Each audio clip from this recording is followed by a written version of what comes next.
I would sing a song here, but I couldn't. Much to our chagrin, Stephen Sondheim did not do hummable melodies. That was kind of his whole gig. So I know the more. That you nailed it. I don't think that's the right melody at all. No, that was Madonna for sure. Madonna in the flesh right next to me. Yeah, thank you. And I mean, the Virgin Mary. Welcome back to another episode of SHOWGAYS, a Cinemusical podcast, emphasis on Cinemusical this week. Cinemusical, yes. We are recapping / reviewing / critiquing / uplifting 1990s Dick Tracy, a Touchstone Pictures Warren Beatty jaunt. As always, I am your main host, Adam, with the most important opinions. Molly? I'm your primary host, Molly. RJ? And I'm Madonna. Hi. Welcome back. And I'm Prune Face. Hey. Yeah, you are. And I'm No Face. Yeah, that was one of the gangsters, Was that one Molly. was Prune Face? There was Tiny Face. Prune Face was the one that looked like he like your hand when you swim in water too long. Okay, gotcha. RJ, how are you? Besides having a prune face, how are you? I'm good. I'm a brunette now, Molly. It's auburn. It is different. I forgot that you guys had really colorful hair. So I was like, yeah, they have normal hair. And I just didn't register it at all. How do you feel? You know what? Ask him why he did it. I got tired of having red, colorful hair. That's not the reason. Yes, Ask him why he did Adam, it. I knew I was going to do it already. It just so happened the day of me on my way to already the salon. My mom texted and said, change your hair. And I was like, I've had this hair for a month, so you just logged into Instagram for the first time. Oh, she just saw it. Wow. Yeah. So funny. Yeah. You gotta do whatever your mom says. We all know that's how it works. Absolutely. That's, destined. Yeah. Speaking of moms, my mom was in town this weekend. And she wishes you many congratulations on your engagement and upcoming nuptials. Yes, she's very Rita proud will of you. actually be in town on Friday to get ready for nuptials. She was like, are you going to the wedding? And I was like, oh, they're just doing I think they're just doing a low-key courthouse moment. And she was like, so did she invite you? And I was like, no, because I think they're just doing probably their parents and that's it. Yeah. And she was like, oh, but she doesn't want you there. And I was like, she's really Molly doesn't like me. It's fine. Man is stirring up drama between us. I know. Oh my gosh. Yes, only my immediate family is going to be attending, and we're going to the courthouse. Which courthouse again? Did you decide yet? There's one in downtown San Diego. It's technically like an administrative building or whatever, but it's like by the water. They have this beautiful flower art, so it's a very nice setting. Yeah. That's nice. Yeah. And that's in October, right? You don't have to say what day, but that's in October. Yeah, at the beginning of October, and then I'm going to go on a honeymoon, so we should talk about we'll talk about that. Are you doing... Wait, what was I going to ask? Are you doing... Are you gonna do an event later, or is it just this is it and whatever? It's just this is it and whatever. And this will be the official this is our wedding anniversary date. Okay. Yeah. I am just not interested in planning a wedding. I don't know if I said this to you guys. I've said this to other people. I know that if I planned a wedding, it would be beautiful and I would enjoy none of it. Yeah. Because I would get so into the details and worked up about the details of it. I've gotten stressed enough about this incredibly low-key plan that we have. I just know myself well enough to be any larger event that I planned, it would cause me only distress because I would want everything to be perfect. Yeah. Yeah. Well, did he, ask you, when he asked you to marry him, did he toss you the ring box while you were in the diner and he was on his way out the door? Was that how he did it? And said, you're one in a million. No, that wasn't how it went down. Oh, because that's the epitome of like true romance. I don't know if you knew. Right, yeah. It was a few that's notches every below woman that proposal. yearns to be treated like. Yeah. Here's your ring. I'll see you after work. Yeah. Gotta go catch these bad guys. Molly, do we have any emails from any of our dear friends? Lucas wrote in with the subject line, wow.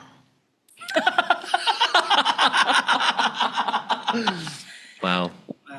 Lucas said, watch Tar or keep her out of this musical sequel conversation. Tar doesn't want to be involved in this narrative. But jokes aside, it's the best film to be made about cancel culture, and it's kind of a cinemamusical. Have a good one. Yeah, because that's true. Sure, like there's music in it. Yeah, I don't think anybody sings, but yeah, it's around music production. There's music creation. in it. Yeah. Okay, we'll stop speculating about what happens in Tar. Well, there's a big shootout, and I think Tar ends up getting crushed to death by the cogs of the wheel. Yeah. That's what happens at the end, yeah. Well, here's the deal. I logged on and immediately was like, oh, I was supposed to write a summary. So we're winging it today. Okay. And this is the perfect movie to wing it on because everything came at me in bright colors and sounds. And I feel like I may have retained none of it.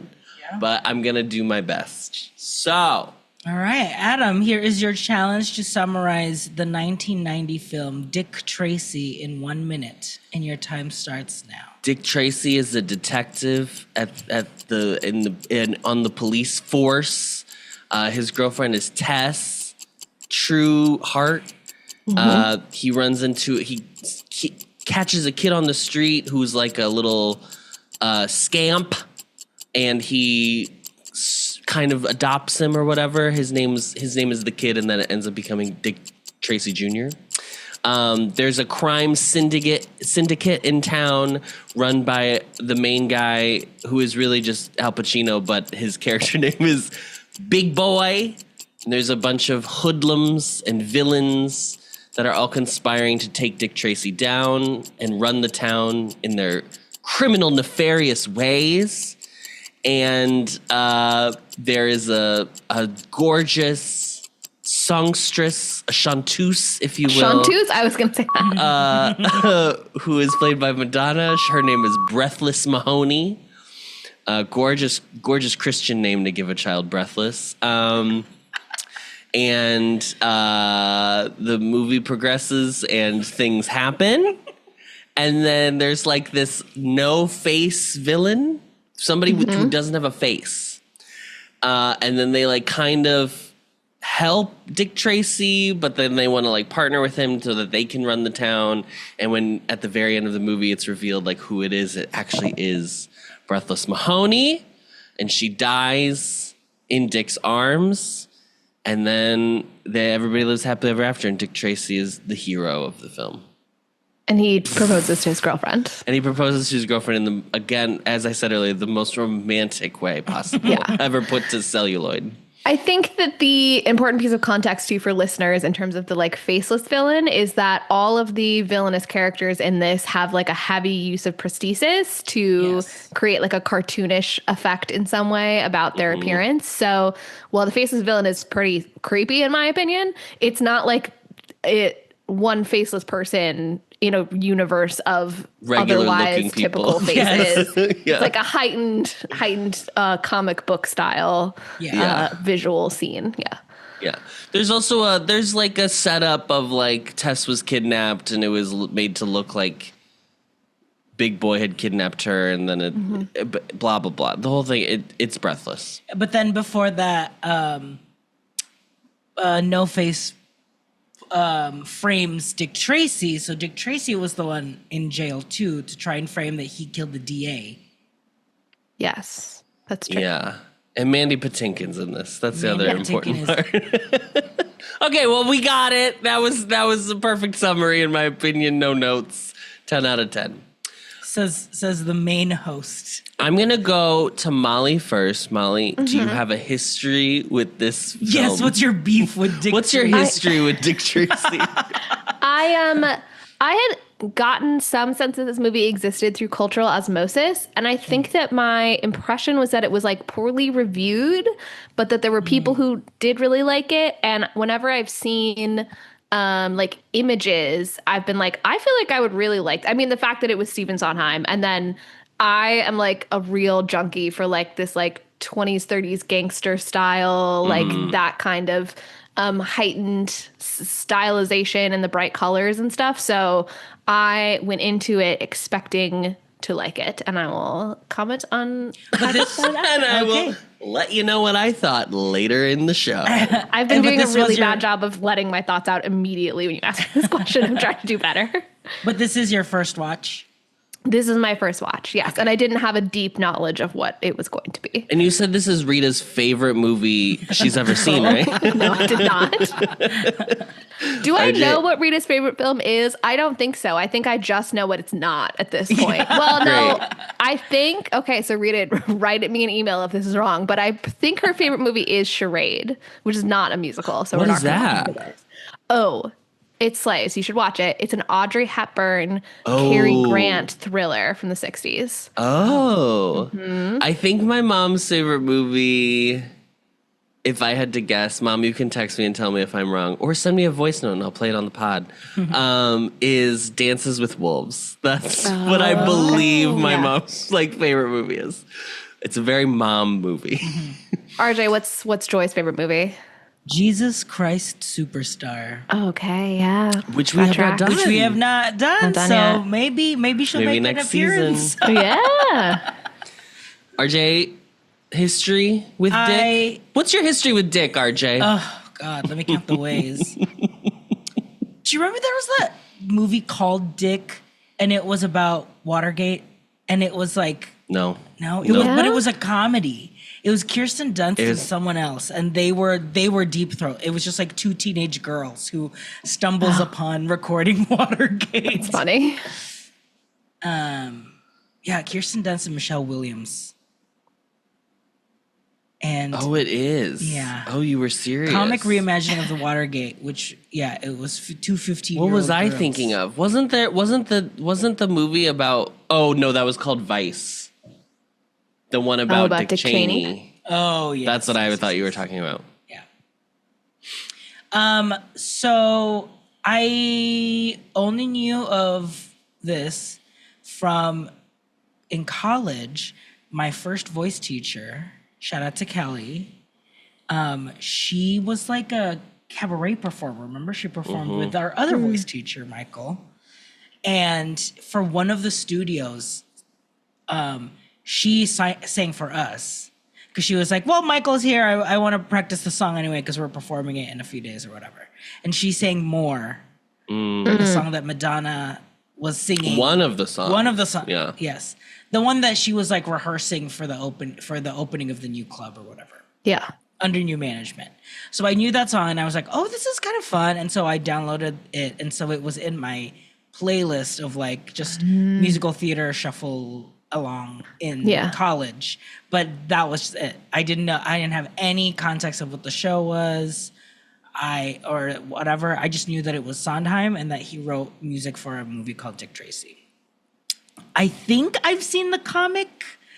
Maybe I have seen it in like comic, like on a strip, and was like, oh, this feels really heady. Like there's a lot going on. It's no Family Circus. I think that maybe it was in the comics when I was growing up too, but I was like, this is boring and not funny. And so I think I never read it. Yeah. Yep. I always, Family Circus was always my go-to. Dilbert, I would go to the business section just to read the Dilbert comic strip.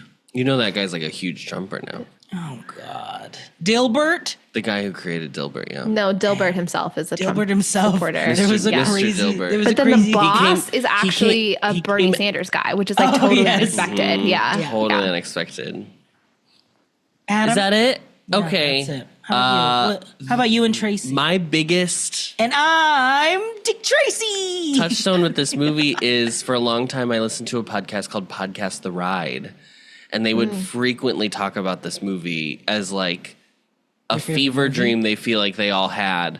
Because there was supposed to be a ride made of this film in Hollywood studios and at Disneyland out in California called Dick Tracy Crime Stoppers. It never came to fruition. Cool. But anytime they like reference that, they would bring this movie up. And so anything I knew about this movie going into it, I only knew from that, which to be clear wasn't a lot. But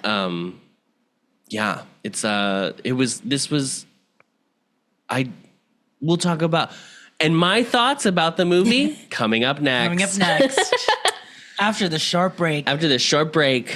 Okay, so let's start with the comic. So Dick Tracy starts being published in 1931. It is originally created by Chester Gould, who is from... That name is so familiar. He's from Illinois originally. He's from... Where's the town where they shot? Woodstock. Woodstock, Illinois. He's from Woodstock, Illinois. You asked that about someone else, too. I know. Gigi Good. Gigi Good. Gigi Good is from Woodstock, Illinois. Is originally from Woodstock. So that season, all three girls were Midwestern girlies. Oh. Finale 3. So 1931 is when it's created. It's about a crime-fighting hero named Dick Tracy who works for the police. It's the movie. 1937, Dick Tracy is named as the third favorite comic strip character after Annie the Orphan and Popeye the Sailor Man. So he was very popular. However, also a constant criticism of the strip came that it was very violent. It was a very violent strip. And there are many people that die in this comic strip series. This is not a classic superhero. People die and then they come back to life and then they die and they come back to life. This is like characters that when a character dies, the character's gone forever. I read the entire Wikipedia page of this strip, which separates it into like eras. Okay. Which was very interesting. So kind of like the peak of Dick Tracy, people think is like the 50s. It's kind of like where was the height of like exactly what this is. And then at the end of the 50s, there started to be lower circulation. The circulation started to dwindle due to a combination of his personal condemnation of the rights of the accused. So people who were accused of crimes had too many rights. Was his personal was the author's take or just like what Dick Tracy espoused? Okay. Both. Was the author's opinion. Okay. Yeah. Both. Yeah. Yeah. He was very pro use of violent police practices. Which like kind of comes up in the movie. Yeah. Where he's like, you're doing this illegally, and he's like, doesn't matter. Yes. Yeah. There was one quote where it said like at the end of a strip, like a gang of thieves goes free because they couldn't prove beyond a reasonable doubt that they actually stole the whatever they stole or whatever. And so Dick says like, I'm handcuffed. Like police are handcuffed more than the actual criminals themselves or whatever. And I was like, oh boy. He also had overly grotesque character designs for villains that kind of became crazier and crazier as time went on. I saw one that the face looked like a paintbrush. Wow. Like it was like wispy. I can't even explain it to you. Frayed, or it had the tip at the top? No. Like his face was fibers. Oh, God. Yeah.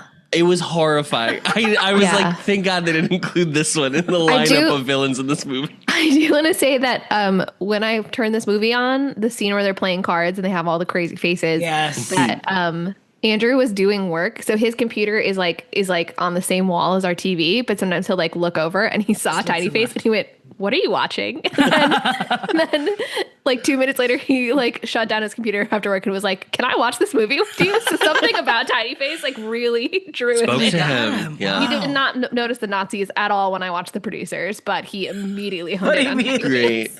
Great. I mean, listen, it's hard to ignore Tiny Face. It's hard. Yeah. It's hard. And then, so that started getting like more criticism, his character designs to the villains. And then there was a quote that I found where he said at one point, violence is golden when it's used to put down evil.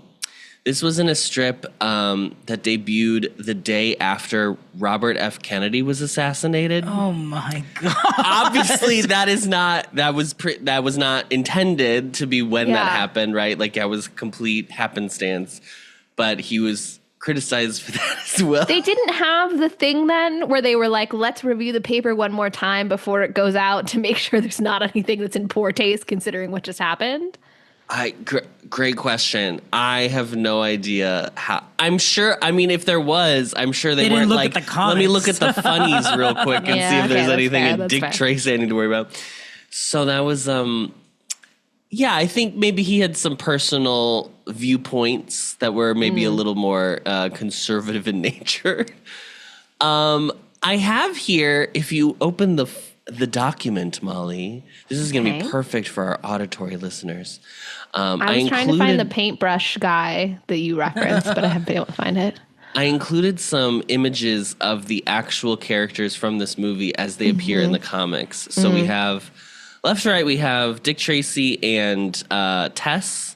We have Junior is the next one. The next frame on the right, we have Big Boy. That's what he looks like in the comics. Then we have Breathless. Okay. And then I just pulled some random classic villains. So we have Mumbles, and then Flat Top, and then Prune Face. So they're all very stylized. Yes. Now, I'm skipping ahead a little bit, but how do we feel this movie would be different if they hadn't gone like so hardcore on the prosthesis, but had done like maybe we shape Flat Top's, hairline and eyebrows and stuff to like give the suggestion of that, but it's like still a human face versus like how far they went. I think that everything, and I would even include the songs, and I'll talk about that later. Everything feels of the time and also not of this world. Everything is so married perfectly in this stylization, in my opinion, that it like, even though it's very strange to look at, it's like watching a complete painting because it all is like connected, which I did appreciate. Yeah, I think if they were like a little bit more normal, then they didn't have to go as hard in on the production design, making it look so comic. Yeah. Too. Interesting. I mean, I don't know yet. I think I'm correct, right, Adam, that like this movie was not well reviewed. Is that accurate? It had middling reviews. Reviews. Yeah. Okay. I'm just wondering. Like confused? Like were people confused? Yeah, I'm wondering if people would have received it a little bit better if it had it. Like the fact that you said, Adam, that like those other podcast hosts called it like a fever dream. Yeah. I feel like when I've heard it referenced, it's often a reference to how extreme the looks were for these characters.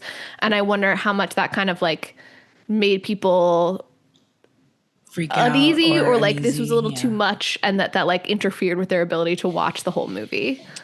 I don't know about criticism necessarily, but I will say this was the 9th highest grossing film of 1990. Wow. Okay. So people Not saw it. People saw it and they enjoyed it to some extent. I'll be right back. I can hear. I just need to rinse my eye. It's so itchy. Oh, this guy? Yes. Okay. Wait, I want to see I'll keep it for RJ. He's coming. He's it's running. Like it's more like he has hair growing out of the front of his face. It's like Cousin It, but just in face. But just in the face and then bald behind it. Yeah. That wasn't the image I saw. I saw a different one. So that makes a little bit more sense to me. The one I saw was like him from the profile. And so it just looked like, I don't know where he would have talked out of. It was very gross to me. I mean, I still think it's gross, but Dick Tracy. He's called The Brush. The Brush. Oh, or this. The colorized one is a little more upsetting because that's the one I saw. That's the one I saw. Yeah, because they color it. They color it the same to be flesh colored, and that's where it's like, oh, it's like little pieces of skin instead of just being hairs. Okay, I see why you were creeped out by this. Yeah, it's a very Guillermo del Toro villain. It is very Guillermo del Toro. Oh, it's just like a wig that fell. But it's like, its color is like the flesh. Yeah. Oof. Oh, there's the brow from the movie. Yeah, here's the brow. Adam was not a fan of lips. No. Just slobbering all those oysters. No, his lips were so big. It was so gross. Okay, Pig Boy is a fictionalized version of Al Capone. He's also the strip's first villain. If you go and look, dear listener, at what Big Boy looked like in the comics, is actually very different from what he looks like in the movie. He's really the main one that looks completely different.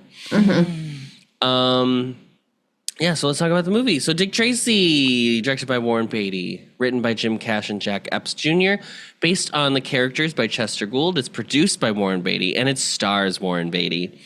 Cinematography is by Vittorio Storaro.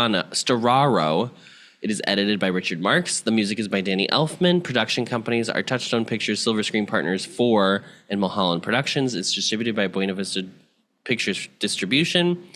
The score is by Danny Elfman, but I have to say that the songs specifically are by Stephen Sondheim. It was released on June 15th, 1990. Its premiere was at Pleasure Island in Walt Disney World. Its running time is 105 minutes. Its budget was $46 million, and its box office was $162.7 million. So it did make its money back, but it wasn't a huge commercial success. This is coming a year after the Tim Burton Batman movie, which is very important to note. I see that those are connected. Tim Burton Batman was 1989. Michael Keaton? That's the Penguin? Jack Nicholson. Jack Nicholson Joker. The first one.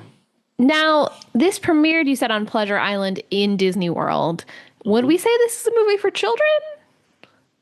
So, yes, interesting. So, this was originally intended to be distributed by, or released under the Walt Disney Productions banner, but they moved it to Touchstone as they were like, I think this is too violent for kids.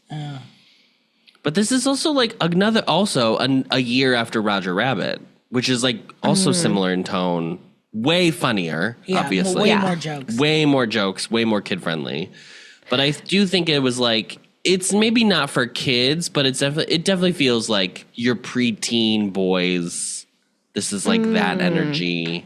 Okay, yeah. I mean, I feel like we had the word preteen in 1990, but yeah. I feel like there's violence and also like pretty overt sexual references. Yeah, that's true. Yeah. I guess Roger Rabbit, the violence is maybe a little more comedic, even though like this is literally supposed to be a comic strip. Like I think the violence here feels like a little bit more like real life. Yeah. Although the violence in Roger Rabbit is for sure like cartoon, like a specifically cartoons, Looney Tune style. But also like Roger Rabbit is a sexy movie. People still talk about Jessica Rabbit. That's true. Jessica Rabbit is a very sexy character. And I think, gone on record on this podcast before of saying that main villain in Roger Rabbit, when he like reveals his real face, still messes with me. Christopher Lloyd's character. So Warren Beatty, who is a huge fan of the comic strip, first had maybe his opinions about had a movie idea for Dick Tracy in 1975. This movie comes out in 1990 to set the timeline. So obviously this was a long time ago in a galaxy far, far away. Charles Gould was still doing the comic strip until 1977.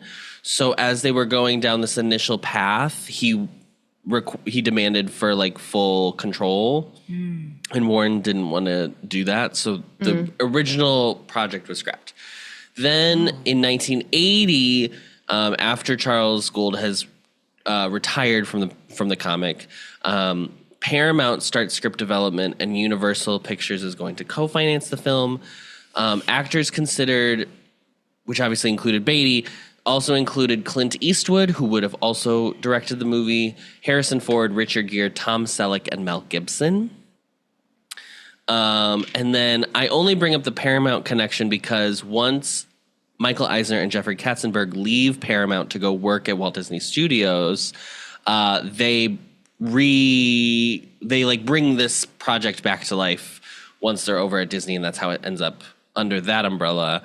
And they set Warren Beatty to produce and star, and then they also allow him to direct. However, Warren Beatty was notorious for the movie he last directed, which was Reds, which was a 1981 war movie, an epic war movie. I think it's a war movie, I'm pretty sure. But he was like notoriously over budget. He never cut the cameras, so they just kept running reels of film, which is incredibly expensive, obviously. He would do like 70 to 80 takes. Allegedly, one of his co-stars hit 80 takes and asked, "What the fuck is wrong with you?" Which is a fair question. Yeah. We shot our little show that we did earlier this year, and I had them shoot 12 takes of one scene, and they looked at like they were going to shoot me. And I was like, yikes, 80's crazy. So he's very hard to work with, is the T on that. T on Mr. Beatty. I think later, Danny Elfman said he's like Warren Beatty is an insane person. I said that in an interview once. Warren Beatty is also super famous, if you don't know, for being a complete Lothario, let's say, in Hollywood, and had like been with hundreds of women. Before he is now married to Annette Bening, very famously. So any budget overruns from the $25 million initially allotted budget for the movie would have to come out of Warren's salary, which was a combination of him producing, directing, and the like royalty fee, whatever he like worked out as part of like the merchandising and all that stuff. Robert De Niro was also considered for the role of Big Boy, but it was initially written with Al Pacino in mind, so they did get Al. Michelle Pfeiffer, Kathleen Turner, Kim Basinger, and Sharon Stone all auditioned, but were deemed too expensive for the film because of their smaller budget. And so Madonna worked at salary, which means she only made $35,000 for this movie. Okay, well, now it kind of makes sense why she was kind of giving nothing. She's like, it's $35,000. Well, it's also her first movie. Oh, okay. Okay. And also, I don't think this is a big leap from here to Evita. It feels like she was giving very similar energy in Evita. I just don't know if she's one of our greatest film actresses. I'll go on record and say it. Warren Beatty limited the color palette of the film to 7 colors, primarily consisting of the same shades of red, blue, green, and yellow. So, like, anytime the color red was used, it had to be this red. Anytime color green was used, it had to be this color green. Because he wanted it to be closer to the strips than realism. There was a point in time where Martin Scorsese was approached to direct the project, but he was going to take it in, like, a very naturalistic, like, adaptation, and that wasn't what Warren was still supposed to be the producer and lead actor, and he was like, "No, we're not doing that." So he got what he wanted. Yeah. Pacino improvised his own character design, and he ignored the original drawing, so that's why he's like, in the comics, he's supposed to be like really big, really tall, kind of like Kingpin from Marvel, just like a big guy. But Al Pacino's not known for being really big or really tall, so he was like, how about we do just me, and then like there are parts of my body that are really big. So he's like a really big back, he has like big hands, he has prosthetic hands, he has like other like defining features are really large. This is the first film to use digital audio, which I found very interesting instead of analog audio.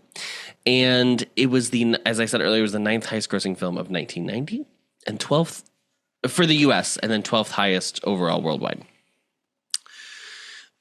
This movie was nominated for 7 Academy Awards and won 3. Wow. Which my impression that it wasn't well received was very inaccurate. That was very surprising to read. Yeah. So this was nominated for Best Supporting Actor for Al Pacino, Best Cinematography, Best Costume Design, and Best Sound. And then it won Best Original Song, Sooner or Later, I Always Get My Man, music and lyrics by Stephen Sondheim, Best Makeup, obviously, and Best Art Direction. Which I also say, obviously. Yeah. And then the opening weekend, here's the top 5 at the box office. In number 5, we have Back to the Future Part 3. Okay, in number 4, we have Gremlins 2, The New Batch. Okay. Number 3 is Total Recall. Number 2 is... Arnold Schwarzenegger movie, right? I believe so, yes. Okay. Number 2 is Another 48 Hours. So another 3 sequels in the top 5. Yeah. And then number 1 is Dick Tracy. Wow. Okay. And number 6, which I did not include, is another Walt Disney Studios motion picture. And it's in its 14th week of being in the charts. It's Pretty Woman. It's number 6 at the box office. Okay. That's it. That's all I got for background on this movie. So I think we should get right into it.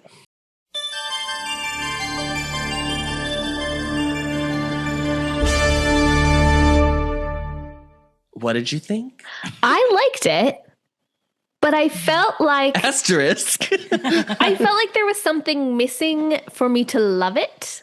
And I'm still not sure what that was. And I think that we can go on a journey together to try to figure that out. So I guess it was well received at the time, but it's also not a movie that people recommend harken back now. To, you know what I mean? So there's something there that's it's not quite a great movie. And I'm not sure exactly what is holding it back. Yeah. That's a great explanation. I do feel like it's long. Yeah. We got an hour in and I was like, oh, there's going to be 20 minutes left. And then there was 45 minutes and I was like, I'm sorry. And also there were multiple times where I had to pause and then I was like, how much is left in the movie? Yeah. Because there's just a lot of things that happen and we go through them very quickly. Apparently there was an original cut of this movie that was 2 hours and 15 minutes long. No, that's illegal. And they made him trim it back to an hour 45. And I was like, thank 15 God. more minutes. I think he could have found a sweet 90-minute. Yeah. Yeah, there's a 90-minute cut in here for sure. I have to say, though, RJ pointed out there were 2 montages. They were some of the best montages I've ever seen. They were really cool. The one where he fights all the crime is great. Yeah. Yes. It's incredible. But it's a sad, Sooner or Later, right? It was a really It was also slow, moments in the plot song. where I was like, yes, I need to know that okay, the tables have turned. Now we're in this, this is what's happening. And it's it's happening a lot, but I don't need to see it happen a lot. But okay, I get it. Now Dick Tracy's on the up and now he's getting all the bad guys. Yeah. I get it, Yeah. I think I wish I had watched this on it would be really cool to watch this on a big screen simply because it's such a visual spectacle that I like the colors alone I would want to see in a full dark cinema with on a 20-foot screen or whatever. All the wide shots that they had. We just kept staring at them because it felt so seamless. I see them moving, they're slowly moving in this wide shot, getting from one rooftop to another, but it's this and it seamlessly blends these glass paintings of the background of the cityscape around them. I mean, it's a stunning movie. Just mute it and watch it and you're like, my God, it's so impressive. I don't know if there's I read that they were having trouble coming up with a script because it's a comic strip and everything is so stock that it's a little one of the biggest criticisms of the movie is there's no real character development or anything like that, which is true. I think the plot is pretty thin. You're kind of just shuffling from point A to point B. The second review that I have later, criticizes there being a kid in this movie, which I was they were in a very Disney way, they have to include this precocious kid. And I was like, I think the kid was like the third best part of the movie. So let's calm down. I feel like without the kid, the movie would feel so like overbearingly like would feel kind of like a slog because it's just these mafia dudes just trying to one up each other. Right, yeah, there'd be no like heart in it at all. I think I overall enjoyed the concept and like what was achieved. Yeah. But I would in no way ever have to be like, I'm really hankering to watch Dick Tracy again. Yeah, that's the thing is like I'm like watching it, liking it, but being like, I don't think I'll ever watch this again. And it's like, why? No, this is a one and done. Why is that? My leading theory right now is that Warren Beatty didn't make Dick Tracy enough of like a regular person for me to be like personally invested in him. Yeah. And then like in this world of like larger than life characters, I think Dick Tracy needed to be a little bit more pulled back and a little bit more like someone I could empathize with. Because when he's like in trouble, I'm like not concerned for him. Yes. I'm not invested in him. Mm-hmm. Yeah. That might be what it is that is sort of missing for me. RJ, overall? Overall, yeah, I didn't hate it. I thought it was like fine. I enjoyed looking at it, watching it. There were moments that I thought were really interesting of like, oh, that's an interesting choice. Like there were some moments where there wasn't score, like when they would go back and forth between things like when Big Boy and Tess are running out, or Big Boy is trying to take Tess away, but then they kept going back to the show and like Madonna's just like singing, but then they go back to them trying to escape and it's just silent and it's just him like talking. Like there were a lot of moments like that like didn't have score in them that I just thought it was like interesting because some of the other bigger moments, like the big fight scenes, were like so cinematically scored, like with Danny Elfman, who's amazing. So they were just like, just clear things that I'm like, okay, I feel like you're doing this on purpose. So I'm just gonna take it in that like, oh, this is supposed to be very evocative in that way. I think just because I've seen Roger Rabbit, there were many times where I felt like I wish I was watching Roger Rabbit. Like I wish this scene that I'm watching right now had a punchline at the end of the scene to kind of like nail the tone, the like this is kind of silly what we're doing.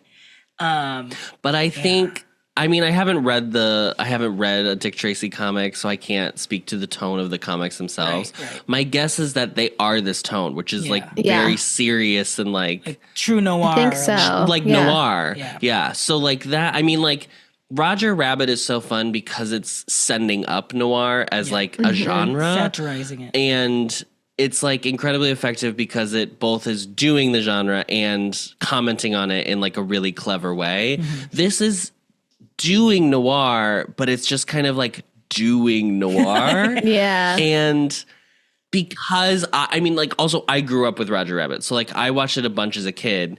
So in my head now, my two references for noir are Roger Rabbit and the movie that Macaulay Culkin watches in Home Alone. That's like that fake noir movie. And so like, to me, noir is like almost synonymous with comedy because I've never watched like, I've never gone back and watched like a true noir movie. So I wish there was like more jokes in this. I do think visually, like the character designs are so crazy that it's a joke in and of itself. But there's nothing in this that's like lightly, it's like, laugh out loud funny. It's just like, oh wow, haha, cool. Yeah, I wonder if they could have had more fun with it without making it funny per se. That could also be a reason. That could also be a thing that's missing is like just a sense of fun about this like heightened world that they're in, because it is very serious in a lot of ways. I wish there were more digs from Dick Tracy about the different bad guys and how they look, because I felt like I liked when he got to one up Mumbles. Like Mumbles just mumbled the entire time, but because he recorded him and slowed it down, that's how he caught him. Like stuff like that, where I wish he could have done more witty things in order to get them that were like could have been, I would have liked funny. More wittiness and less police brutality for sure in terms of how he got people. That could have been nice. Yeah. Because like, yeah, you're walking around like cartoon or comic strip characters. So like, yeah. Because there were a couple of digs like Madonna with lips and was like, I feel like I'm getting sick every time you eat or whatever because he looks so gross doing it. So like there's some grotesqueness that I wish could have been commented on in order to like make us feel like, oh, okay, we can laugh at how crazy they look. I think that's probably the only thing that's like the hardest part about making a live action iteration of the panels is like, it doesn't look natural. We know this isn't real, so the human, like our natural instinct is to like react like that. It's like kind of funny to look at. Yeah. But like the characters that look like us, so like Breathless and like Dick and Tess, like they don't comment that anyone ever looks weird. Yeah. Really, Mumbles is the only one that has like a bit of a joke, but that's not even about how he looks. It's just about how he like doesn't talk correctly. Yeah. And I feel like because of that, then I'm like, oh, am I not like you design these characters to look funny, but I don't think they actually did design them to look funny. They just designed them to look exactly like they do in the comics. Yeah. It's so weird. Yeah, it's really weird. Is it a thing of like he's too in the sauce? Warren? Yeah. Warren. I mean, probably if he's like a huge fan of the comics for sure. Yeah. I mean, like I think everything is done so impressively well that I can't even like comment that they did it poor, like it, or that it's like a wrong choice because I mean, like watching this movie, I was like, I have never watched any other movie that ever looks like has ever looked like this. Yeah. And I'm not even saying in the way of like, I've never seen character design like this on real people, which is like, that's true. But more impressively, just like people, like just the amount of practicalness that this movie is. Yeah. This is like on the Wikipedia page. I don't know how you can quantify this, but this said this was like one of the last true blockbuster movies that used no computer generated effects in this film. And like we're at the beginning of the end of an era with this movie. And you can feel that, especially now looking back at it and being like, everything is on their face in reality. There's no dot. They're not wearing little dots that they're going to later like do whatever. They're like actually living in these weird skin suits. Yes. And I'm like glad it exists for that reason, but I feel like all my goodwill toward this movie is more like theoretical and conceptual more than it is like product itself. Like at their achievements in it. Yeah. Yeah. A Brechtian experience of Dick Tracy. Yes, just as God intended. Okay. Should we talk about some of these performances? And can we please, dear God, start with Al Pacino? Yeah. There was the best highlight of the movie is Al Pacino. Yes, yeah, truly. Absolutely. Like, yeah.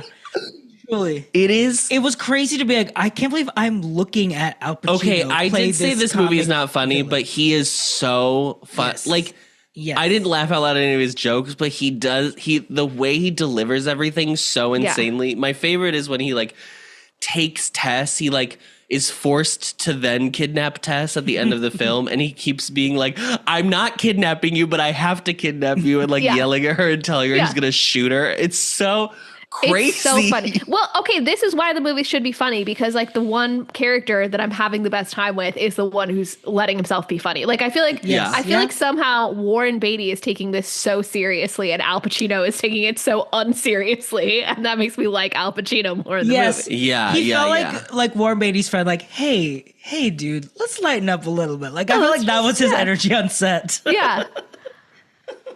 Yeah, it's so good. I think my guess is like Dick is not funny in the comics. Sure. Like he's probably just like but I think very Captain America, Superman. Yeah, and he's the straight man in all of this. He's the one that should be reacting to the Martians on Mars. But like, I think you can be.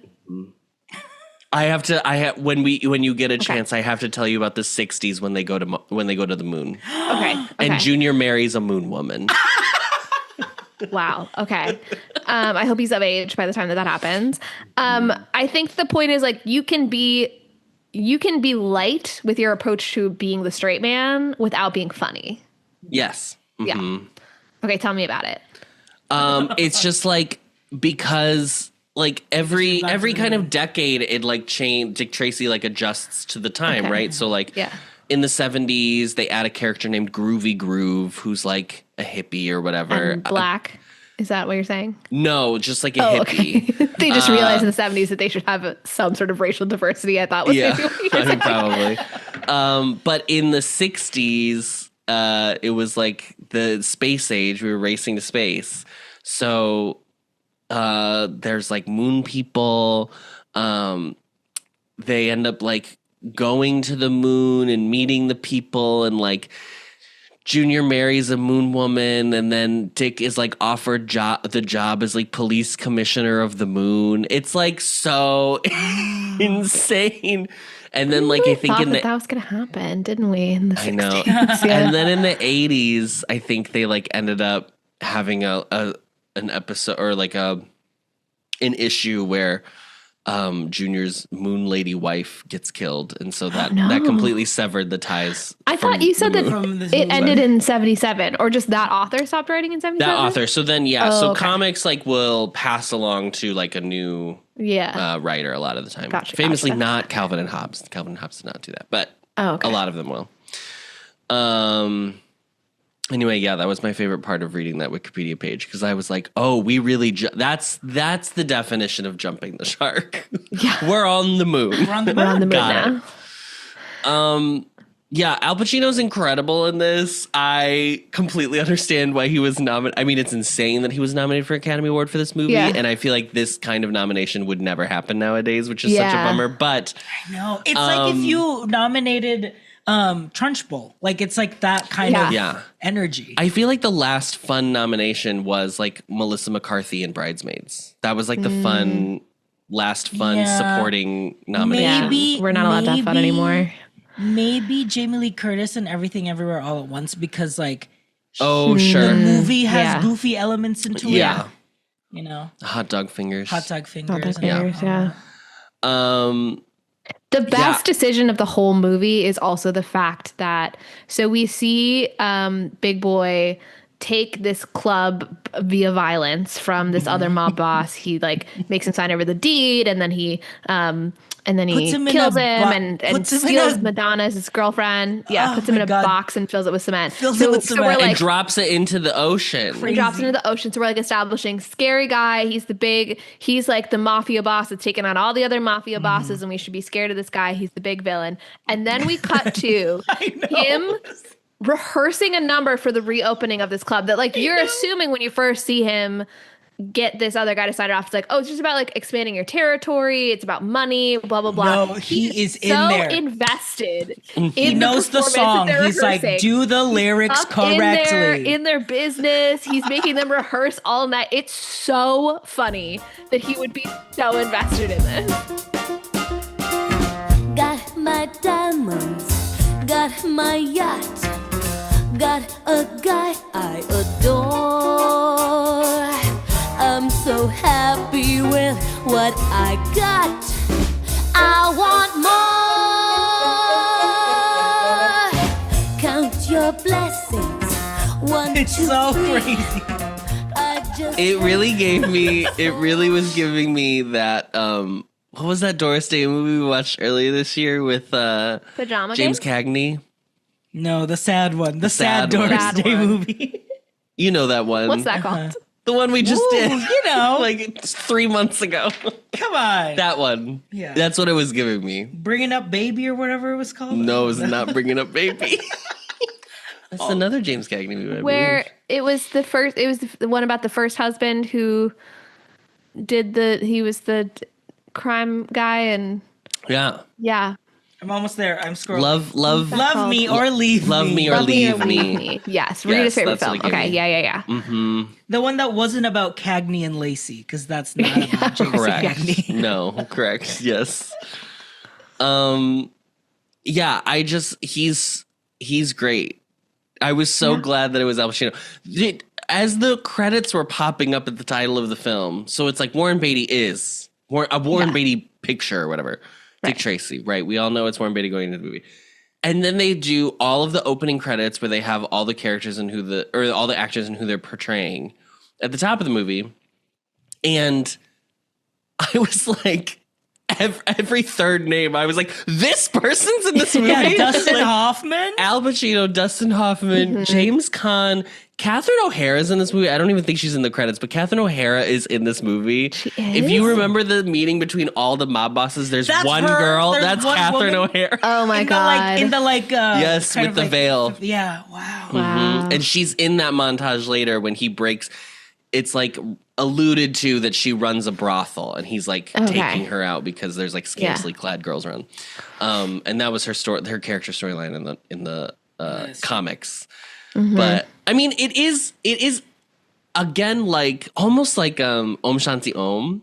There was a lot of it that I was like, I know these are real characters from this comic strip. Yes. So if you were a comic strip fan, I was like enjoying with the idea of like, I hope someone who likes Dick Tracy would be having a great time. There's Funny Face. Yeah. Oh, there's Big Tooth or whatever. Yeah. Just all the greats. Yeah. Everybody's favorite Funny Face. So that was enjoyable. Yeah.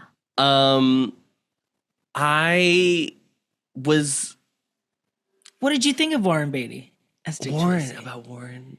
I felt like he had a good jaw. He's way too old for this role, it feels like.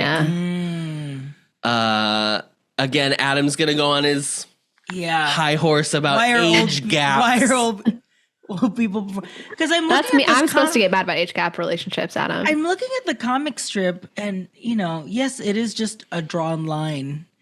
He just has a pointy chin. He just has a pointy chin. That's his whole thing. Feature. He doesn't look like he's supposed to be, like in his 50s. No, how old was he in the 90s? That's a good question. I don't know how old Warren Beatty is. Warren Beatty was born in 1937. So he was like he was like 50. He was 50. 53. 53. Yeah. When this movie comes out. I don't think that it's anything against like the character Dick Tracy in terms of his like professional work. Like he is supposed to be a very well established detective. Warren Beatty's clearly like in good shape. Like it's not that I'm watching this being like, I don't buy the like action hero part of it. I think it's the whole plot line with his girlfriend and like the question of it is like, is he going to propose to her or not? And it's like, well, if your boyfriend is like 30 and like on the fence about proposing to you, it's kind of a different vibe than and you're 25. That if you're 25 and your boyfriend's 50 and he's not sure about proposing to you, like then you got to be like, this man is probably not going to settle Never down gonna marry like me. he's really like been a bachelor for a very long time. Right. That's the part that I think kind of messed with me. Yeah. Yeah. Listen, it happened to George Clooney. You never know. Maybe she was holding out. Also, someone who played Batman. I thought he was good. I feel like, obviously he's the main character, but he has kind of like the least interesting thing to do, which is just like be the good guy. Yeah, I almost wish he had some kind of, I don't know. I was expecting the kind of Bugsy like, or something in his performance, but he really is just like saying it straight. Yeah, there's no accent, no like nothing. Affectation, no. Like, I mean, I would say of the 3 jobs he had for this movie, producer, lead actor, and director, lead actor is the least impressive. Yeah. But it's not bad. It's just like kind of uninteresting. But when every character looks like a comic strip cartoon panel, it's a little hard to compete for most interesting character on screen. Yeah. I do like the yellow coat and the yellow hat. Yeah, I think he looks great and it like moved well. Even, I mean, like the fight scenes, like it looked like kind of very evocative of the time of, like pow, wham, like big, broad, like foot choreography. It is funny that this is like our 4th movie for the podcast based on a comic strip character. Annie's. Because we did Annie. And now Dick Tracy. There was one more comic, didn't we? Did we? I swear we can't count Annie 3 times as things that are based on comic books. Well, we definitely can't count the 3rd one. Annie. Annie. Did we watch something else that was based on comic books? I swear there was another one. Hold on. I'll keep looking. Hold on. Okay. Josie and the Pussycats. Oh, yes. Right. Yeah. I would say, too, that it's very interesting to watch an action, something that's action based on a comic strip, and have it in my brain not be a superhero. Mm-hmm. Like, I kind of was like, it really is just, he's a cop. Like, it's really, he's just a guy. And I feel like we're so obviously now in 2025, we're saturated with superheroes. Maybe just a little past peak superhero I'd timeline. say we're past peak, yeah. That it's like my brain only thinks in like superhero format, even as not even like a big superhero person. That's just like the only way I can think about this. So it was interesting. It's hard too that like his fatal flaw is inability to let people in, which I get for the character of like, I have this very dangerous job and I'm, have to be very serious to do it. And so it's like hard for me to like make a commitment to my girlfriend. It's hard for me to accept this kid that clearly is bonding with me.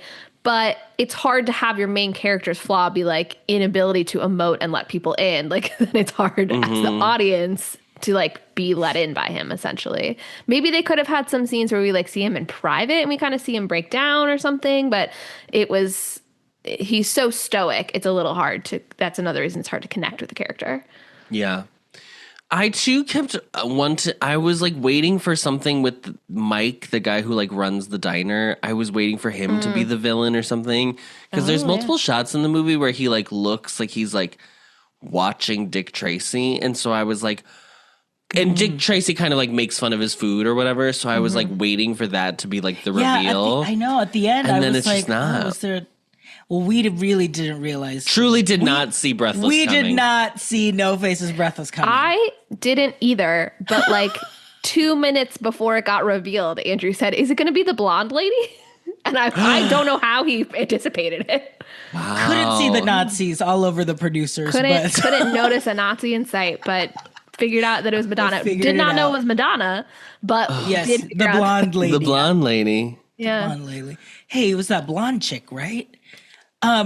Yeah, I did not see that. But it was funny it is not telegraphed at all. No. In this movie. I don't think so. But it's funny because when it happened, we were like gagged, and I was like, they already killed every other character. There's no characters left that we know. I guess that I wasn't even thinking like this has to be another character because their faces are all so distorted. Like I was like, oh, okay, like this is a guy that's a new character. Like, it didn't even occur to me that like his character is No Face. Yep. Yeah.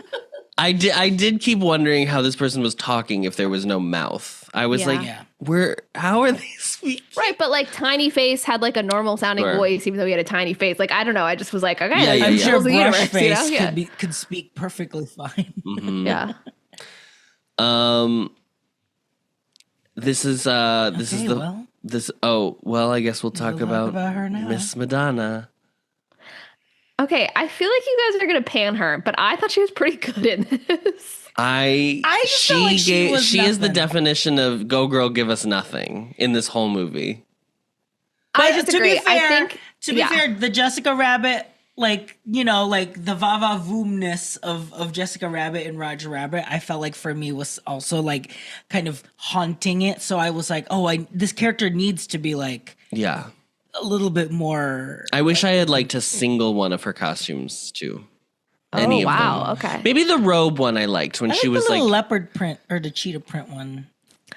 I liked quite a bit of her costumes. She did make me think of Esme from The Emperor's New Groove, but I enjoyed them.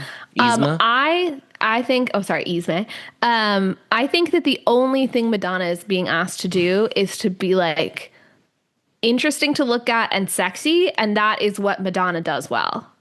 True. Like, sure. If she were asked to do other emotions, and for $35,000, like it would be a problem. But I feel like they cast her like very much in the type of what her persona already is. Yeah, and so for that reason, I think that it worked.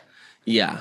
Casting, Fergie as the prostitute because she's like that's her role. So but some of my criticism comes in. Okay, this is where people are going to be mad at me. Stephen Sondheim wrote some songs for this movie. Now, what I do like about what these songs are is like the rest of the movie, it's supposed to be like this style. It feels like it's also a stylized kind of timepiece. Like it's not, it's 40s-ish, but it's not the 40. Like it's like very strange in that way. Yeah. It's also, we should probably clarify for listeners, we kind of joked about this. It's not a musical. We learned in watching it. It's all diegetic music. All diegetic. It's her performing. And it's all her. And it's all It's her. all just she Madonna. Is the musical. Warren Beatty, unfortunately, does not bust out in a song. I probably would have given him a much higher rating if he had.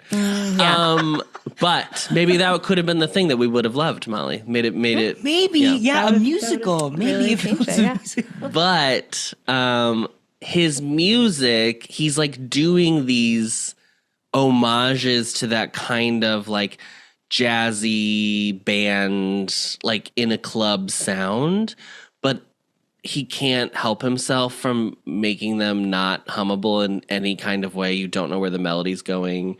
That's just how Steven is, guys. And that's how I like my Steve. Sure. That's how I like my Sondheim, Yes. It's more that I don't think her voice suits this song style. Okay. Yeah. And so that kept frustrating me because I was like, well, you obviously cast her, yes, because she's sexy and she's got that like look, right? The look, perfect. Yeah. But like the other half of the reason you cast her is because you want her to sing these songs, but she doesn't sound like a singer that would sing. Like you need someone who sings jazz. Yeah. Because these are jazzy songs. And so then I kept being like, so what do we do? Listen, it's fine. I'm not mad at the performance. I just was like severely underwhelmed. Yeah. And it's like a bummer. And I'm sure Lucas is going to write in and say I need to hand in my gay card. But it is what it is. I guess in the world of the movie where she's like this gangster's girlfriend, I was buying the idea of like, she's not necessarily the best singer in the world because like that's not how she got to this position.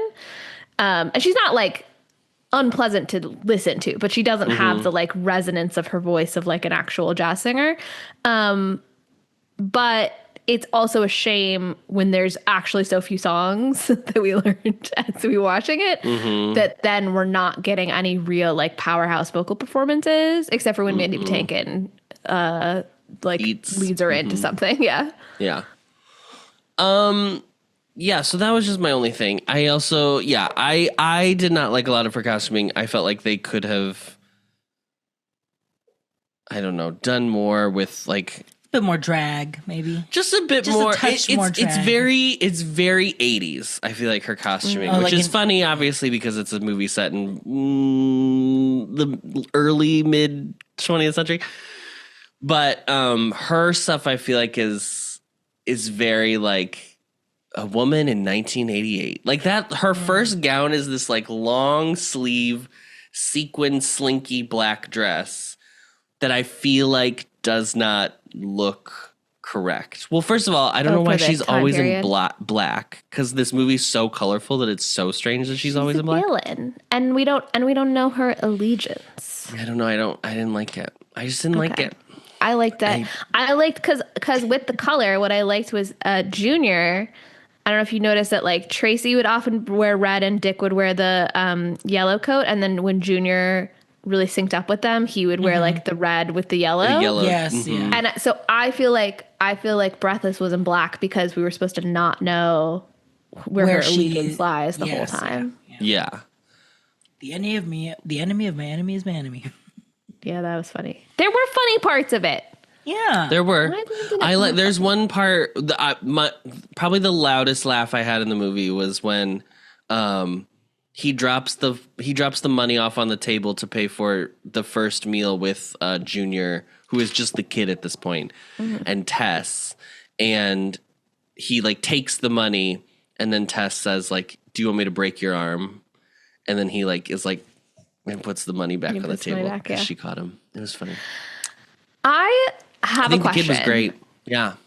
Oh, the kid was great. He was in Hook. I saw him. He was in Hook. I said the same thing. I was like, oh, he's in Hook. Yeah. I had him over like, is this the kid from Newsies? But no, it was the Hook kid. He was fantastic.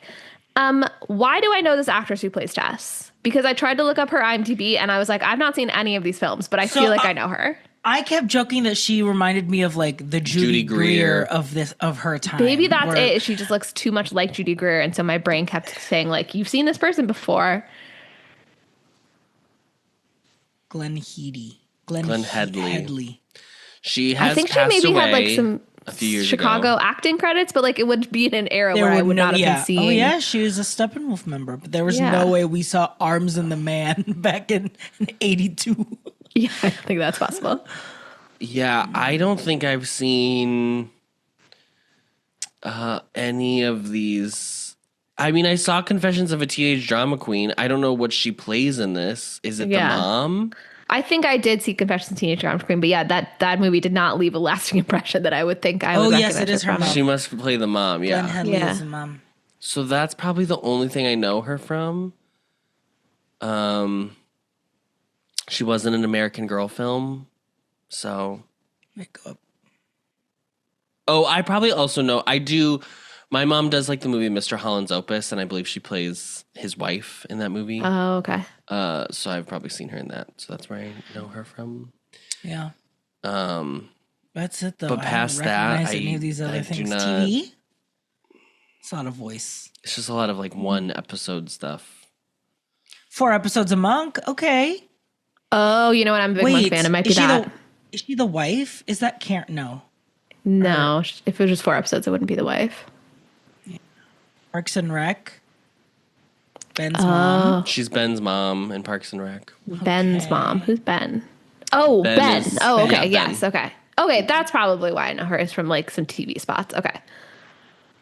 Yeah, she passed away in 2017. So R.I.P. Queen. Yeah, she just kept reminding me of Judy Greer. I was like, I felt like she was a very like the 80s, 90s Judy Greer. Yeah. She's also great, I thought. Yeah, that great. like she brought some of the like sincerity and heart that I was missing a little bit from Dick. Yes. Mm-hmm. Yeah. Yeah, I mean, it's like even silly to critique this movie and be like, well, it's a bit tropey because like the whole thing is it's one trope. Yeah. So yeah, like she's the pining girlfriend who wants her man to settle down. Yeah. Yep, got it. I think like I really don't. I like that she was a florist. That was fun. Yeah. Or like worked in botanicals or something. Yeah. She worked in botanicals. Flowers. She worked in a greenhouse. She's like, oh, you gotta get to the greenhouse. Yeah. I like the scene with her mom. I just like the way, I mean, like, everything I think about this movie really just boils down to the way this movie, the production design of this movie. I can't. It's a film I would love, like a coffee book of like the art of Dick Tracy. Yes. Would love that. There are even shots where the stylization is so specific and everything looks like an exact like frame of a strip where like I noticed it specifically when so Tess goes and visits her mom in the middle of the movie when she kind of like breaks it off because she caught him kissing Breathless. And she goes home and her mom's house is like everything is like it's like red walls or whatever. Like it's all again like everything's just one color. And there's nothing on the walls. It's just like a painted wall. Most movies you'll see like there's space filling. There's no negative space in the frame so that you can direct your eye and just focus it on the one person or whatever.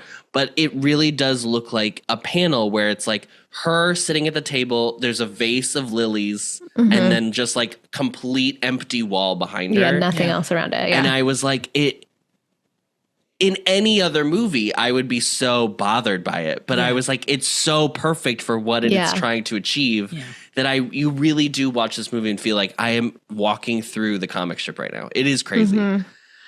Those in the shots, I like any time they would do the thing where they would pull out to that super wide shot where they were like filming from like way above and they like smush the scene that they actually shot in the bottom right or bottom left of the frame, and the rest of the frame is like a painting of this like fictional city that's like all lit up. I was like, this is beautiful. It looks incredible. There were shots I think where like part of it was a painting and then part of it was actually a set. Yeah. I'm pretty sure. I loved that. I thought that was so cool. Yeah. It reminds me of because I read that they use it's the last film to use the sodium the sodium something technique. Oh my God, I wish I had written it down. But it's this technique that Disney had developed with like Mary Poppins, basically, of like, instead of doing blue screen, which was like the common practice, you could use the specific way you would like sodium the like screen behind them. And it wasn't a specific color, but when it got filtered through the light, it would like show up as a very specific hue of yellow, so that you wouldn't have to adjust anything in terms of like, if you shoot on a green screen, you can't put your characters in like green. You can't have things in the scene be green, because it might end up getting keyed into the green that's going to get keyed out, right? But with this, you don't have to worry about any of that. Any color you can put it. It's such a like specific one hue of that they are looking for to fill in with, that like it was really interesting reading about it. I couldn't explain it in a technical way other than what I just tried to do. But this is the last movie that uses that technique, which I think is interesting. But yeah, it's the same. They do it in Mary Poppins though too, where it's like the city of London. It's the like cityscape scenes, or like when Mr. Banks is walking up to the bank near the end of the film, and it's like the scene that they actually shot is this big, and then the rest of the frame is just this like watercolor painting that like seamlessly blends. It looks incredible. Yeah, it looks really good. And you can't it would all be CGI today. Like that's all I could think is like, this would just look fake. And like this also, I don't want to say this looks real, but it looks so specifically stylized to where everything matches, that I was like, no, it is real. Like my brain was like, no, it is real. Yeah. It's been very specifically crafted. Yeah. It's, it's been created, and it's a whole world that's been imagined. Yeah. Yeah. Is there anything we haven't touched on? Mandy Patinkin looks so crazy with his hair.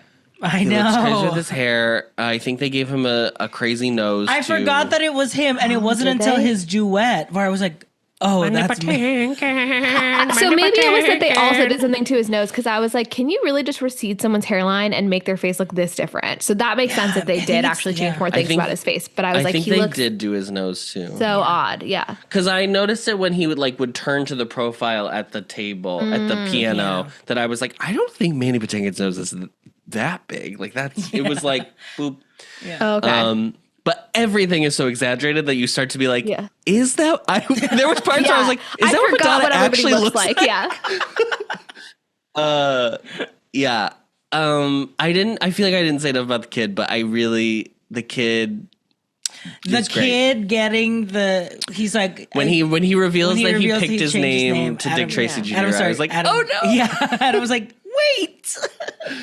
It's very cute. Yeah. And I like anytime he does this thing throughout the movie where he like hops on the back of cars and looks into the back window. He and pops up. They do it multiple times in the movie, and every time I thought it was like a little treat. Like it's so funny. I was like getting nervous, and I was like, some disaster will happen, because Dick had him like promise not to do it anymore or whatever. I was like, so he's gonna be in mortal peril or whatever. But it just was like a fun thing that he did. It was never a problem. Yeah. Yeah. It is funny. It feels like it just doesn't, in many ways, it does not feel like a movie that would be made today, because they would be like, oh, well, like raise the stakes a little bit more here, or like do something there. And like, obviously it doesn't look like a movie even made today, but like something about the storytelling even doesn't even feel like they're being so true to the comic that they're not even doing like classic, like film shit. I don't know. It's so interesting.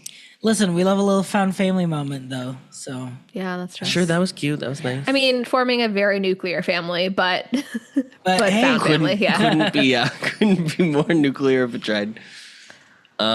Is that it? Is there anything else we need to talk about with any of these characters' themes? I didn't understand what Breathless's deal was when she was like, I can only trust you if you're in love with me, other than like a sad commentary on her life. But like, I guess that it's a heightened world, and I'm not supposed to think that hard about it. She was she never felt any like power over herself in the whole thing. So, because I even asked at the end, like, I was kind of confused, like why she wanted to do this. Like, I didn't feel what did she want? Yeah. I I mean, I think she wanted out from the whole world that she was in, right? Like she's like forced into being this other guy's girlfriend. She's like not treated well. Like I understand wanting to like take him down in some way. But she like goes to Dick Tracy and like they have this whole conversation by the waterfront where she's like, you have to admit that you are in love with me or else I won't trust you and I won't help you. And I was like, why? Why would that be your qualification? You would think that she would be like, I don't want to like be. Right. But that's where I feel like we could have had one scene of her being really vulnerable. Like crying or something. Like there's one moment where one tear falls from her face. And so that's your one time. Or if she had said like, I see that you are attracted to me, and if you're not willing to admit it, then I don't think you're an honest man, and therefore I can't trust you. Like that I would understand too. But it was like literally her just being like, no, I can't trust anyone who's not in love with me. And I was like, other than like psychological introspection, trauma. Like what do I get out of this? Yeah, I mean, there's plot holes. Yeah. There's plot holes. It's for sure plot holes. Yeah. It's fine. Also, I liked the crazy boiler thing when they tried to blow up Dick Tracy and they in the basement. That was such a fun machine. I did. Yeah. I liked the cartoonish way that it was like shaking and I like the way they were what kind of like traps they were in because I like that giant cog at the end. What that Tess was stuck on. Yeah, definitely. I mean, it's a classic, like, I'm going to tie you up all the way around on the other side to kill you so that I have as much time as humanly possible. I loved that. So Dick Tracy, like, pulls up a wrench. So his girlfriend's in this, like, very slowly moving cog that, like, when it gets to the end, it's going to crush her head. And then he picks up a wrench, and I was like, he's going to put the wrench in the cog, the gears. And he's going to stop it. But he just throws the wrench to make a noise to distract the guy and then attacks him. I was like, wait. There's a better way to use that. I know. That's what I mean. There are things that like, was that fun? Should I have left? Yeah, I didn't even realize what the cog was. I like didn't even piece together where they were until the end when we saw the bridge. And I was like, I just assumed it looks like an inside of a clock tower or something like that. I honestly just like didn't even think about it. I was like, yeah, there's cogs. It's a building. Yeah. It's a warehouse with cogs. Industrial city type building. Sure. Yeah. There was one shot. I think it's the same scene with Madonna where they're like in the moonlight.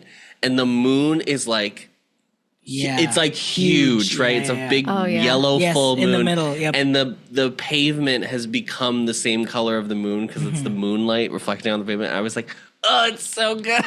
Well, I liked when he saves Kid from like the guy that he was living with. And he's like beating him up in the shanty, and the shanty is literally shaking back and forth, and then he punches him out through. But it's this tiny little the classic, shanty. Why don't we take this outside? And he punches him out the wall. Yeah. That's great. I didn't even mention there was more comedy now that I think about this movie, but the joke, like the two beat cops that are always with him are like the stupidest people alive, and they just like talk for talking's sake, and they talk in circles. That's very funny. That keeps recurring. Him trying to get out of the room that he was stuck in, so he's like, "Hey, how much do you weigh?" And like told the one guy to come down because he like did math to figure out how. Yeah, it's all. Yeah, it's a little goofy. The goofiness is there, but some moments I think tone wise, you're like, are we allowed to be lighthearted now? Yeah, but I think that's hard too because they are actually like there's something about the danger in Roger Rabbit that doesn't feel real because it's such cartoony violence that it's like, well, except for the dip, man. Oof. Yeah, but even the dip is like, well, the cartoons are scared of the dip, and you as like a kid are like, I feel for the cartoons. I love cartoons. Yeah. But it's like there's not a real mortal danger around it. Whereas like this movie is like the bullets are real. Yeah. The explosions, there's so many explosions in this movie. The explosions are real. Especially at the end when they do the raid and it's like all behind Dick Tracy. And all I could think was the cops shoot out these 4 cars that come out of this garage. Mm-hmm. Yeah. And I was like, doesn't Dick think that one of them has Tess in it? Yeah, I was like, is he going to shoot Tess? But then he says that one line at the end that was like, I knew he was too coward to leave.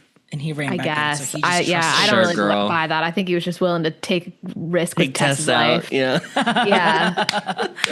Caring more about getting big boy than saving Tess. Yeah. I also loved the moment, speaking of the raid, where the cops come in and then we like see the tables flip and like the cigarette girl has the gambling chips and it comes to the cigarette thing. And I was like, why have I seen? Is this just such a trope I've seen it a million times, or is there like a specific movie that this is an homage to, or that the movie that I thought was an homage to this? Like, I don't know what it is, but like I've definitely seen this before.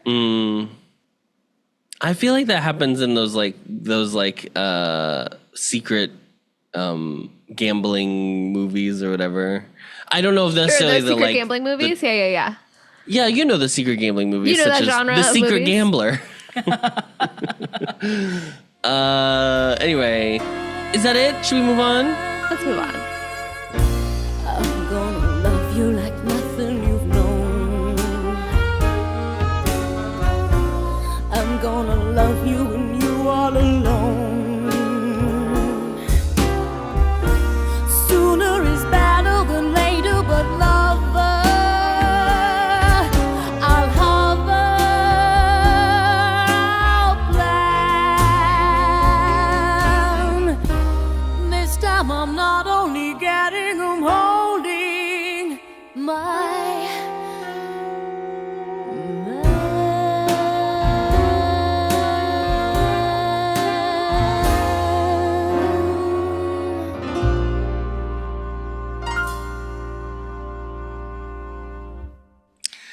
This is a 63% on Rotten Tomatoes. Okay.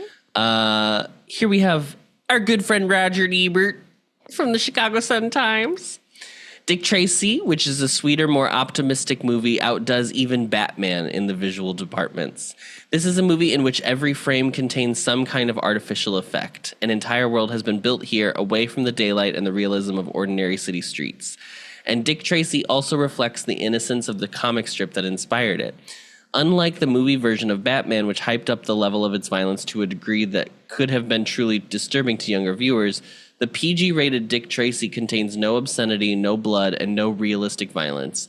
It is one of the most original and visionary fantasies I've ever seen on a screen. Wow. Yeah, He loved it. He gave it like 4 out of 4 stars. Okay, wow. Rita Kempley from the Washington Post did not have kind things to say about this movie. She says, Dick Tracy is an ambitiously vainglorious effort. Expensive, beautifully appointed, but at its core empty as a spent bullet. It asks us to read these comics without a grain of salt or a pinch of irony. Popping around in that floppy designer trench coat, Beatty looks more like the fashion police than a gangbuster. For that matter, he is the director as haberdasher in this color-coded clothes horse of a movie. Haberdasher is such a good word. Great word. Clothes horse is a great word. Yeah. Again, she's busting out the thesaurus. Yeah. She's getting those adjectives in there. Exactly, yeah. But on Letterboxd, this says 3.2 stars. Patrick Willems gave it 3 stars and said, I don't care about anything that's happening in it, but this is one of the best looking things that has ever been made. Mm-hmm.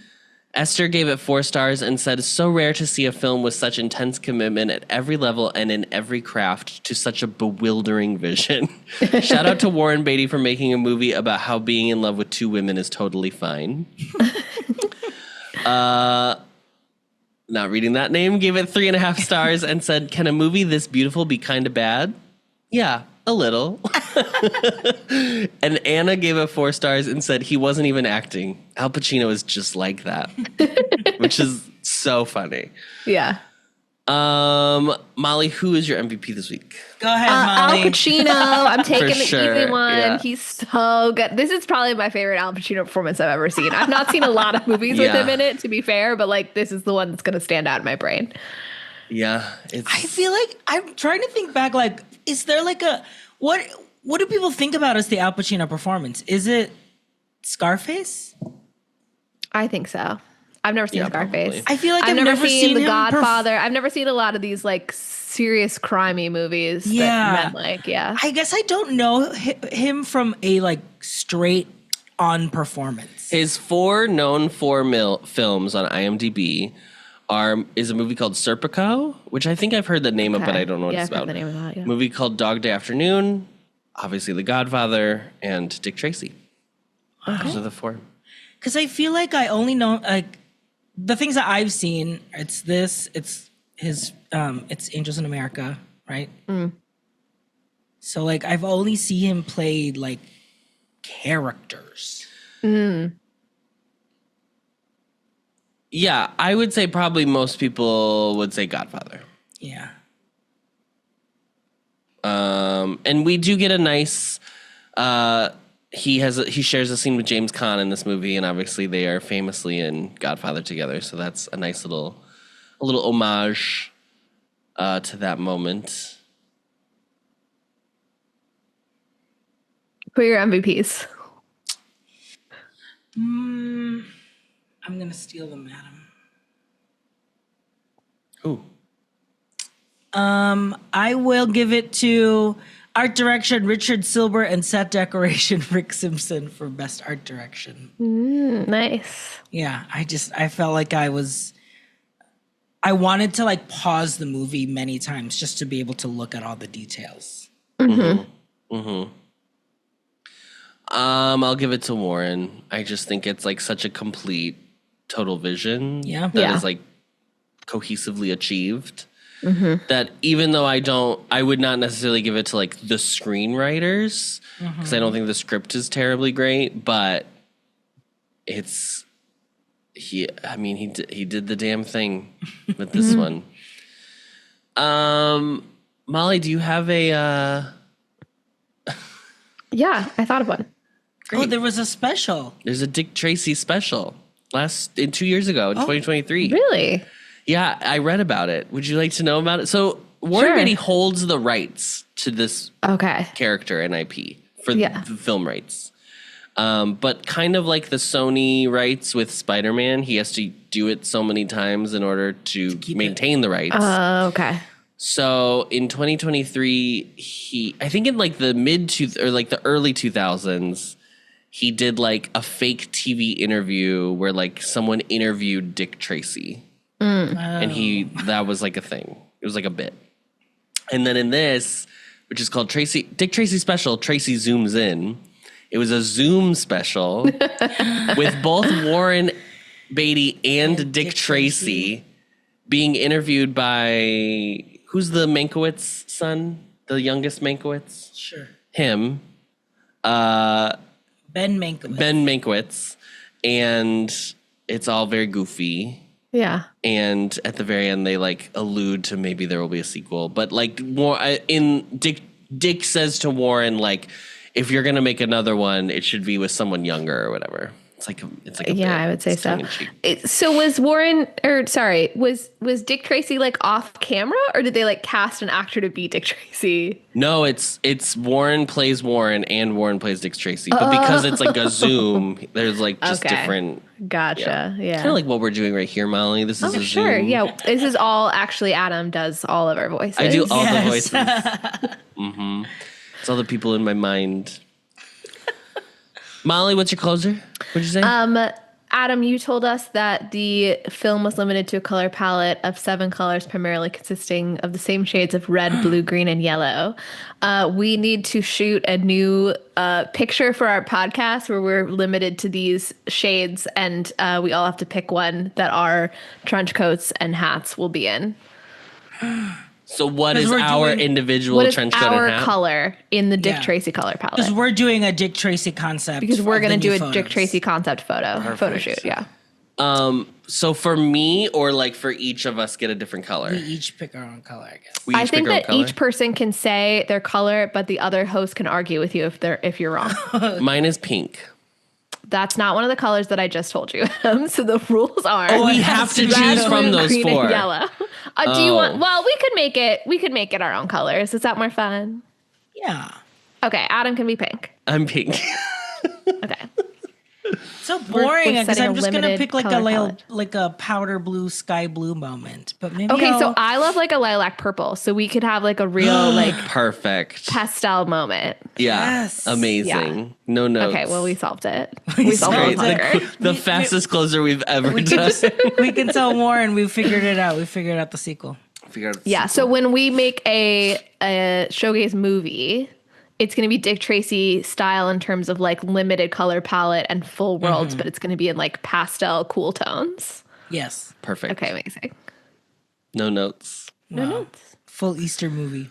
Well, this has been so fun talking about this. I truly didn't know what to expect with this movie, and it was more than I could have imagined for sure.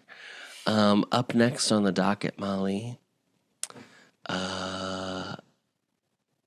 Gird your loins. Gird your loins because we're watching Yentl.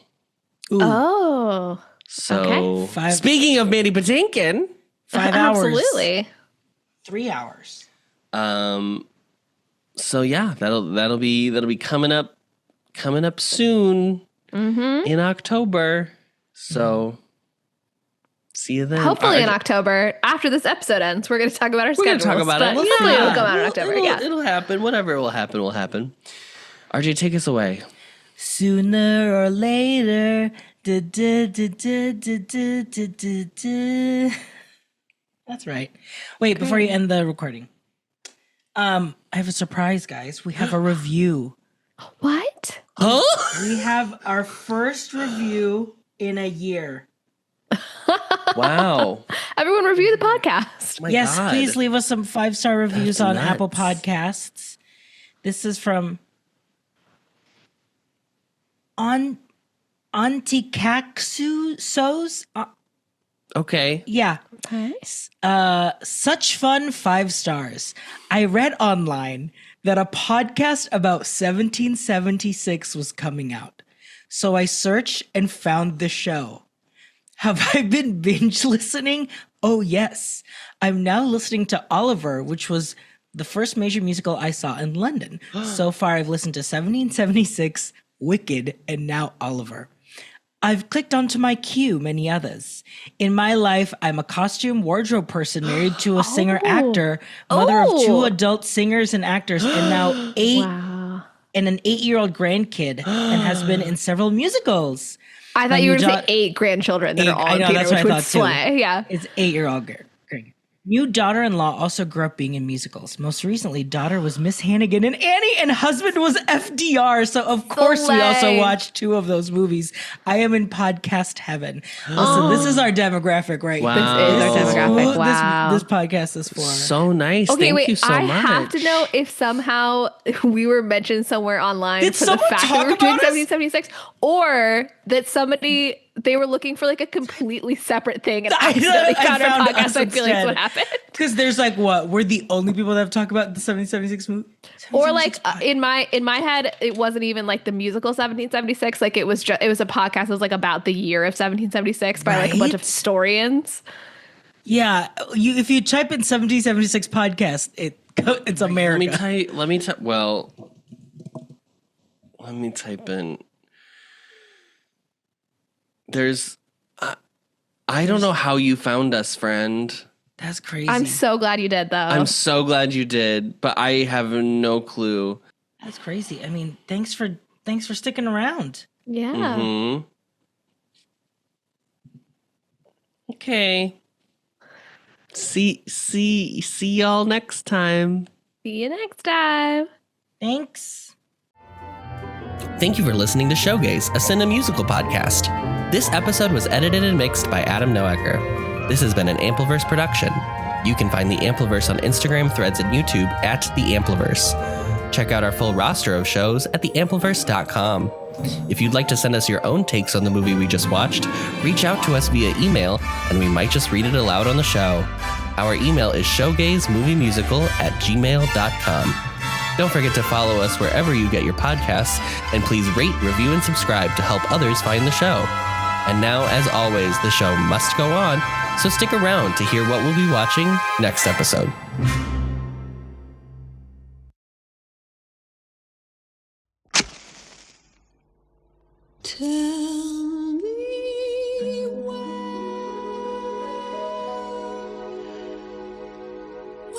it written what it is I'm meant to be? She was born into a time when the world of study belonged only to men. There's not a morning I begin without 1,000 questions running through my mind. Gentle for the 1000th time, men and women have different obligations, I know, but don't ask why. The reason why. But Yentl couldn't help herself. Was given. Her desire to learn was so great Not to fly. forgive me, Papa. that to satisfy herself inside, she pretended to be a man outside. Hello.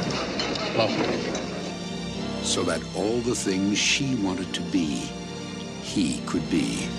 I'm a student. No matter where I go, Everything she wanted to know, that tug at my sleeve. he could ask. But there will Anything she wanted to learn, more to he could study. more to believe. Oh, tell me when. And it all went perfectly You're wrong.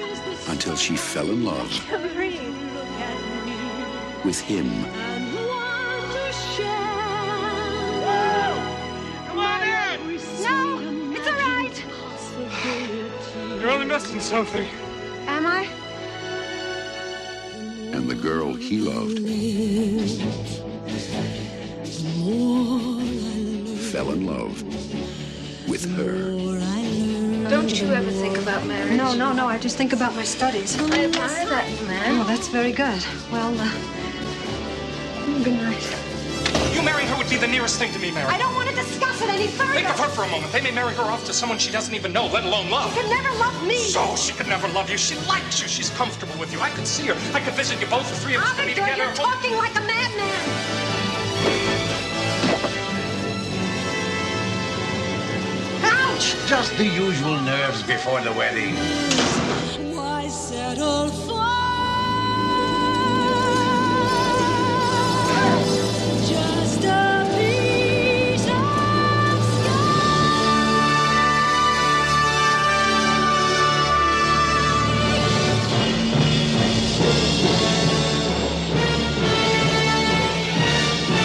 Nothing's impossible. Why do you always have to be different? Barbara Streisand, Yentl.